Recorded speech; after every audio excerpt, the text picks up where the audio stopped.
Está el doctor Enrique Velasco acompañándonos esta noche. Le agradezco mucho por acompañarnos, por traernos la información documentada sobre esto que usted ha podido revisar con relación a lo que se habla del fraude electoral en Potosí. Me gustaría, por favor, doctor, darle la más cordial bienvenida y que vayamos compartiendo. Antes, una pregunta. ¿Dónde se debería revisar el fraude? Porque todo el mundo habla de los votos. Sin embargo, tendríamos que ir un poquito más allá. En algún momento acá lo hemos hablado, tal vez revisar el padrón. ¿En qué circunstancias se encuentra esta situación para poder dar con la raíz de lo que hoy se está denunciando tanto? Gracias, Jimena, por la invitación. Un gusto estar acá con ustedes. Bueno, mira, la preocupación sobre el tema en general de lo que es la democracia y las elecciones y todo aquello es algo que nos ha preocupado hace un buen tiempo. Poco antes de las elecciones presentamos en Brújula Digital y en Página 7 un artículo en el cual analizábamos un poco la distribución etaria del padrón, ¿no? El padrón electoral publicado por el órgano electoral esta vez tiene segmentos de población de 18 a 25, de 26 a 30, etcétera, hasta llegar a más de 66. Entonces, una primera cosa que hicimos es ver cómo es el comportamiento de esta distribución de la población en términos de edad. Claro. Y ese primer aspecto nos permitió ver que, por ejemplo, hay ciertos comportamientos un poquito inusuales. Uno de ellos es el departamento de Potosí, en el sentido de que es el departamento que tiene la menor esperanza de vida, de acuerdo al INE. Digamos, mientras al nivel nacional la población tiene una esperanza de vida de alrededor de 67 años y Santa Cruz está cerca a los 70, 69 más o menos, en Potosí es 62 años la esperanza de vida. Pero cuando tú ves esta distribución poblacional etaria, encuentras que en Potosí el padrón electoral tiene la mayor participación de personas por encima de los 66 años. Entonces esta fue una especie de curiosidad que la mencionamos en estos artículos. Pudimos comentar este tema con la propia Tribunal Electoral para hacerles notar un poco nuestra inquietud por ver por qué había este tipo de distorsiones, porque en otros casos, por ejemplo, en el Cochabamba, en Chapare o en áreas de Santa Cruz, tienes una especie de sobrerepresentación de jóvenes, ¿no? Claro. Entonces, habían estas desigualdades que nos llevaron a pensar, bueno, buscar una explicación. Al final de cuentas, el Tribunal Electoral no pudo darnos explicación al respecto, ¿no? Simplemente contestaron que ellos no veían que hubiera ningún tipo de anomalía. Una vez cumplida la elección, empezamos a seguir los resultados del proceso y precisamente, como todo el país, nos involucramos de alguna manera en este interés por entender si hubo o no hubo fraude o cómo se explicaban los resultados que se habían obtenido en la votación. Y hemos visto que la mayoría de las interpretaciones o los estudios se están concentrando en ver las actas de votación, sí, ¿no es cierto? Viendo si hay sumas, si restas, o si hay tachaduras, qué sé yo, tratando de encontrar los posibles efectos externos en las propias actas. Y claro, nosotros pensamos que con la tecnología que hay ahora, donde cada uno puede fotografiar el acta y hasta el propio voto, es muy difícil que si alguien va a hacer fraude lo haga a través de las actas o de la votación misma, ¿no? Entonces lo que queríamos constatar era si este estudio que habíamos hecho sobre la distribución poblacional podía correlacionarse con el voto y a partir de eso sacar algunas conclusiones. Si encontrábamos alguna irregularidad en este comportamiento, tendríamos que suponer necesariamente que cualquier maniobra que se hubiera hecho, cualquier intento de fraude, implicaría, y esto es lo grave un poco, implicaría que en realidad se ha jugado con la biometrización del padrón, porque tendríamos personas que están suplantando a otras, tendríamos doble votación, podríamos entender por qué hubo el acarreo de personas en el norte de Bolivia, en Ribera Alta, Guayara Merina, etcétera, cosas que si uno se concentra solamente en la votación, como que no tiene sentido, ¿no? Nadie comenta el traslado de gente y todo. Se está poniendo en duda la confiabilidad del padrón. Absoluta, ese es el aporte de esto. Si bien, repito, estamos focalizando en Potosí, primero porque es un departamento relativamente pequeño, son 2.300 mesas más o menos, no es mucho más de eso, y segundo que tiene, por un lado, la ciudad de Potosí, que representa una gran parte de la población, un 40-50%, y después tienes el área rural. Y parte del debate ahora ha sido que probablemente el cambio de tendencia sea debido al voto rural, ¿no? Eso también lo abordamos. El padrón electoral en Potosí es de 66.000 personas. No, 450.000 personas en el departamento de Potosí. En el departamento. Ya. Ahora, Potosí es el departamento con la mayor participación de personas de 66 y hacia más arriba. años de edad. Correcto. Ahí, con 66 años y más de edad, son 66.471 personas. No. A ver, revisemos ese dato. Revisemos esa parte.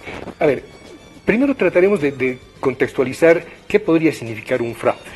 La elección se ha definido por un 0,57 de votación, ¿no? Sí. Que son alrededor de 30.000, 35.000 votos. ¿Sí? Entonces, en un padrón total de alrededor de 7 millones de personas, es realmente insignificante, ¿no? 35.000 votos no significan más de 200 actas, por darte un ejemplo. Por lo tanto, lo que trataríamos de entender es cómo se ha podido tener un efecto tan grande, es decir, voltear una elección, o cómo se ha podido dar ese volteo de votos, tratando de entender dónde se han concentrado, dónde han surgido estos votos adicionales. Entonces, el caso de Potosí... Vamos compartiendo, por favor, las imágenes en pantalla plena para que la gente nos pueda acompañar. ¿Por qué el voto en Potosí es determinante? Bueno, precisamente lo que te decía. Lo que explicó, ¿no? Se requieren unos 35.000 votos, más o menos, y esto significa que... es posible, si se juega con alrededor de 100 actas o 200 actas, afectar esta cantidad de manera significativa. Vamos a la siguiente, por favor. Cuando uno ve lo que ha pasado en la elección, en el caso de Potosí, se ha tenido el inicio del cómputo el domingo en la noche. ¿Hasta antes de la interrupción del TREP? No, digamos, se interrumpió el TREP y empezó el cómputo. Acá no vamos a tocar para nada el tema de TREP. Ya. Entonces empezó el cómputo y el cómputo siguió hasta el lunes, empezaron los problemas sociales en Potosí y se detuvo el conteo alrededor del lunes en la noche o martes en la mañana, cuando se había logrado ya un 78% del cómputo total. ¿Ya? Se habían escrutado alrededor de 1.800 mesas. Y en esas 1.800 mesas que implicaban el municipio de Potosí y, por supuesto, una muestra de todos los municipios de Potosí, resulta que Comunidad Ciudadana tenía el 48.3% del voto y el MAS tenía el 28.8%. El jueves en la mañana se reanuda el cómputo y quedaban solamente 22% de actas por escrutar, y entonces ahí se da vuelta totalmente esta tendencia. No te olvides que en esta primera parte estamos hablando de casi un 80% de los votos y por lo tanto eso ya marcaba una tendencia no solamente para Potosí como tal, sino para todos los municipios de Potosí en general. Pero cuando se computa ese 22% que resta, toda esta tendencia anterior se da la vuelta. Ya Comunidad Ciudadana, en vez de recibir 48%, recibe solamente un 13% de la votación, y el MAS, que había recibido el 28-29%, ahora recibe el 72% de la población. Entonces el tema es, ¿qué ha podido suceder para que se dé este cambio de tendencia tan radical con el 20% del cómputo restante, ¿no? Y para ver eso, los datos que tenemos es que en el primer cómputo, o sea, en este cómputo que llegó al 80 o 78%, el total de los votos para Comunidad Ciudadana fueron de 109.000, 110.000 votos, y para el MAS fueron 123.000 votos. En el segundo cómputo, Comunidad Ciudadana solo recibe 10.000 votos y el MAS recibe casi 60.000 votos. En total, en la elección general, Comunidad Ciudadana recibió 120.000 votos aproximadamente y el MAS 180.000. ¿Okay? En esta segunda parte del voto, que es solamente un 20% del padrón, el MAS recibe alrededor de 46.000 votos adicionales a lo que había recibido el voto de Comunidad Ciudadana, ¿no es cierto? Y estos 46.000 votos obviamente son suficientes o habrían sido suficientes para darle la ventaja adicional y de tal manera que pase a tener una ventaja de más del 10%. ¿Okay? Ahora, como en ambos cómputos, en el primero sobre todo, se había cubierto todo el departamento, se ha muestrado todo el departamento, y en el segundo cómputo también hubieron datos de todos los departamentos, de todos los municipios, perdón, no se esperaría este cambio de tendencia tan radicalmente, ¿no? Si podemos ver la siguiente. Más adelante, por favor. La siguiente. En esta. Okay. Entonces, bueno, como te decía, cuando uno ve ahora el tema de la distribución etaria, para entrar al tema que nos interesa, el cuadro que tenemos lo que está mostrando es la distribución de la población por tramo de edad, del padrón por tramo de edad. Entonces tienes, por ejemplo, que en el tramo de 18 a 25 años, la primera columna, Chuquisaca, por ejemplo, tiene el 21,9%, etcétera, y todos están alrededor del 21%, ¿no? Y así por cada tramo de edad. En la línea que tenemos para Potosí, resulta que en el caso de Potosí, al final, en la columna última de la población de 66 adelante, Potosí tiene la mayor participación, tiene casi un 15%, sí, que es mucho más, por ejemplo, que Pando, ¿no?, que tiene un 5,5, el Beni un 8,8, etcétera. Entonces, nos interesaba ver, bueno, cómo se ha comportado o qué ha podido influir o cómo ha podido influir esta distribución de la población. Para hacerte la historia corta, en la siguiente columna, en la siguiente gráfica, lo que tenemos es cómo se distribuyen estas edades en términos de la población nacional. Y en el cuadro de las líneas que tenemos en la figura esta, la línea la línea verde que está casi al medio es cómo se distribuye la población a nivel nacional de acuerdo al INE, ¿no es cierto? Entonces, por ejemplo, en el tramo de 18 a 25 años tienes aproximadamente el 22% de la población. Cuando llegas al tramo de 26 a 30 ya tienes alrededor del 17%, al 13%, y así vas bajando hasta que cuando llegas al tramo de 61 a 65 tienes más o menos un 5% de la población. Y finalmente, cuando vas a 66 o más, donde estás sumando de 66 a 70, a 80, etcétera, nuevamente vuelve a subir y tienes casi un 10% de la población en ese rango. Si te fijas, la línea amarilla punteada, que espero que se vea en la imagen, esa es la distribución que tienes en el padrón electoral, que coinciden casi perfectamente con la distribución nacional. ¿Sí? Yeah. Pero después tienes valores máximos y valores mínimos. Sí. Por ejemplo, en el caso de la población de Potosí, como te decía, si bien el promedio nacional es de 10% de población mayor de 66, en el caso de Potosí llegas a un 15%. Y en el caso de Pando llegas a un 5%. Esto es lo que se llama la distribución de las edades. Lo podemos representar por la figura, la gráfica de al lado, y si tomamos, por ejemplo, nuevamente el caso de Potosí, del 15% que tiene Potosí, en esta curva que tenemos, el 15% estaría al medio de la curva, y después, por supuesto, que puedes encontrar algunos casos donde tienes un poquito más de 15, un poquito menos de 15, y se distribuye la población. Entonces, lo que nos interesa a nosotros es analizar cómo afectan esta distribución de la población en el voto, ¿sí? Claro. Entonces vamos a trabajar y vamos a ir viendo para cada punto de población cómo se distribuye la población, ¿sí? Y vamos a la siguiente para poder seguir. La próxima, por favor. Lo que tenemos acá... Tenemos ahí, por favor.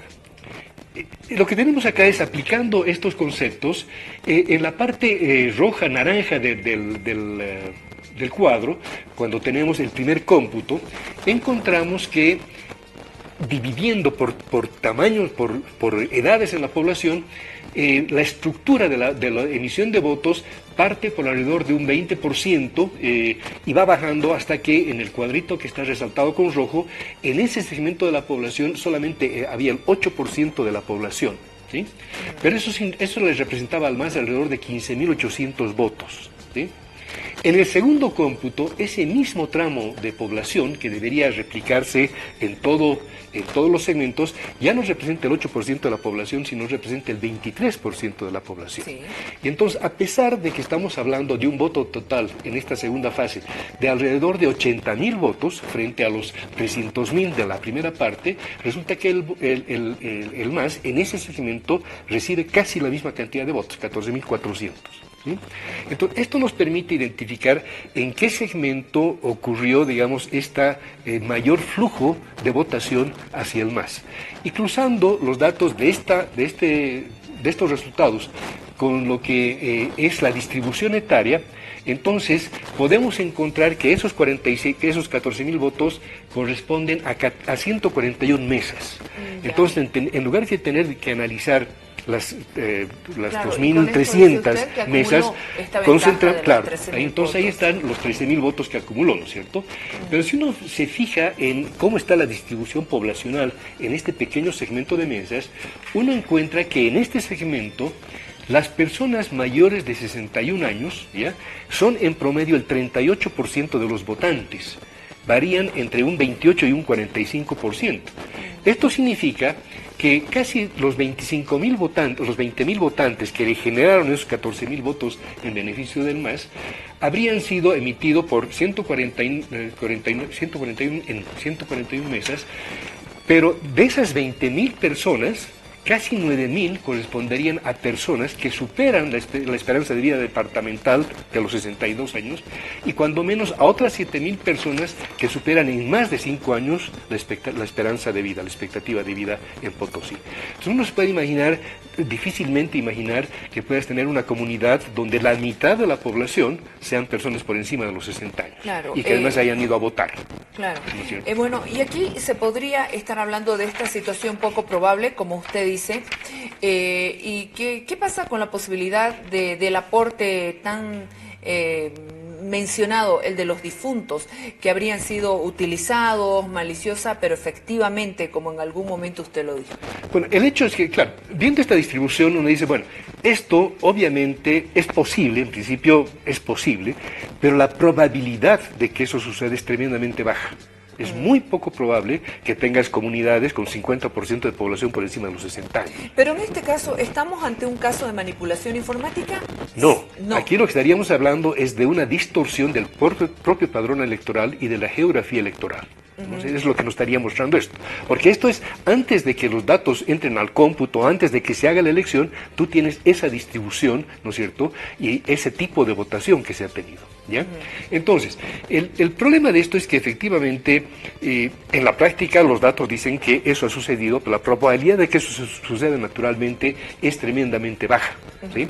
Entonces, cuando uno ve esas 141 mesas y empieza a escarbar un poquito con más detalle, nos encontramos que de esas 141 mesas, por lo menos 13 tienen causales de nulidad. Tienes unas 66 mesas que no tienen ningún delegado de partido. Sí. Otras 44 mesas que solo tienen un delegado del MAS, que no tienen de ninguna otra fuerza. Tienes 5 mesas que tienes delegados del MAS, pero no han puesto las huellas. En fin, hay un montón de causales de nulidad, ¿no? Y tienes mesas donde efectivamente hay, por ejemplo, delegados de Comunidad Ciudadana. Pero cuando tú hemos hecho la consulta a Comunidad Ciudadana, si los nombres que nosotros hemos identificado de delegados del CCC corresponden a delegados de Comunidad Ciudadana en su base de datos, resulta que nos dicen que prácticamente ninguno de los nombres que aparecen como delegados de Comunidad Ciudadana han sucedido, ¿no? Entonces, si podemos retroceder un poco a las conclusiones generales. Sí. Estamos hablando de acá de que tal vez este escenario haya sido trabajado mucho tiempo antes. Estamos hablando de, y yo me pregunto, si hubo una auditoría al padrón electoral, ¿dónde estaría acá el tema? Que se ha trabajado esto de una manera obviamente interesada antes de este proceso electoral. Estamos hablando de por lo menos 2 años antes o más. Bueno, definitivamente tiene que haber sido de esa manera. Y ahora, claro, sí, se tiene un padrón electoral, pero la propia OEA menciona que la confiabilidad del padrón es del 95%. Sí. Entonces, para dar la vuelta a la elección necesitabas 0,5%. Entonces, puede ser que en ese 5% existan los suficientes, podría haber la posibilidad de, ¿no es cierto?, de que se hubiera manipulado de alguna manera. Pero claramente, por la forma como se muestran los resultados o cómo termina esto, está claro que, por ejemplo, si en estas mesas del norte de Potosí hay una sobrerepresentación de personas muy ancianas, ¿no es cierto?, y la esperanza de vida es muy baja, bueno, significaría que probablemente se han utilizado carnes de identidad de personas fallecidas, por ejemplo, podría ser una explicación, ¿no es cierto?, pero esto implicaría, y eso es lo grave, que estaríamos frente a una situación en la que uno tendría que considerar la posibilidad no solamente de un fraude electoral en términos de la votación en esa, sino como tú mencionas, en la posibilidad de que se ha jugado con la geografía electoral, se ha jugado un poco con el hecho de que en muchas de estas mesas no habían delegados de los partidos políticos, sea porque no tenían la suficiente capacidad de personas para representarlos, o porque en muchas regiones, sobre todo en el altiplano potosino y también paceño y orureño, se asustó a los partidos políticos y se dijo que no podía ir ninguna persona digamos como observador, ¿eh? Entonces nuevamente, se abren muchas posibilidades, pero lo preocupante, lo duro, es que esto nos dice que en realidad tendríamos que ver todo este tema de la posibilidad del fraude, no, como repito, como un tema de mesa de votación, sino como algo premeditado, lo cual pone en cuestionamiento mucho más, ¿no es cierto?, al órgano electoral, a sus autoridades y a todo el proceso que hemos estado siguiendo. Como usted dice, doctor, no es tanto el resultado en mesa, sino a lo que es el sistema de registro biométrico en general, y también de que las falencias estarían en todo lo que es el padrón. Bueno, no sabemos en qué medida. Habría que hacer una auditoría seria sobre esto. Y tomando en cuenta este tipo de factores que son externos al padrón propiamente, por ejemplo, esta distribución etaria, ¿no es cierto? ¿Cómo se puede explicar que, por ejemplo, en una mesa en Cotacota o en Calacoto, la participación de jóvenes sea de un 20%, que es más o menos la distribución natural, pero subes a Cotacota y Chasquipampa y encuentras de repente mesas donde la población joven es el 80%, ¿no? Claro. Entonces hay distorsiones que no se explican muy fácilmente viendo solamente el padrón, ¿no es cierto? Y por supuesto, cuando uno empieza a correlacionar con los resultados de la votación, empieza a encontrar también ciertas correlaciones que te hacen pensar que eso no es natural, es decir, no son lógicas estadísticamente. Doctor, este trabajo de investigación que usted ha hecho, ¿lo hará llegar a los auditores de la Organización de Estados Americanos o no? No, por supuesto. Miren, yo creo que acá lo que interesa al país en general es construir una institucionalidad que hacia adelante nos garantice democracia a todos, ¿no? Y por lo tanto, si esto es un aporte útil, lo vamos a hacer llegar a la OEA, lo vamos a publicar abiertamente en el país, porque nuevamente, aquí no estamos, la intención no es hacer quedar mal a nadie, la cosa es realmente como país asegurarnos, garantizarnos que estamos construyendo la institucionalidad confiable que nos permita nunca más volver a tener los problemas que estamos teniendo ahora por la absoluta falta de credibilidad social que ha llegado a tener el órgano electoral, ¿no es cierto? Ya no nos podemos dar el lujo de tener este tipo de problemas nuevamente en el futuro. Muchísimas gracias, doctor Enrique Velasco, por acompañarnos, por mostrarnos su trabajo, y le agradezco el hecho de que haya venido al programa. Ha sido usted muy gentil. Muy bien, te agradezco por el tiempo y en cualquier otro momento a tus órdenes. Muchísimas gracias a todos ustedes por acompañarnos. Les deseamos un buen descanso. Nos volvemos a ver mañana miércoles. Ya no quería nada, mi alma estaba herida, ya no sentía nada que no fuera dolor.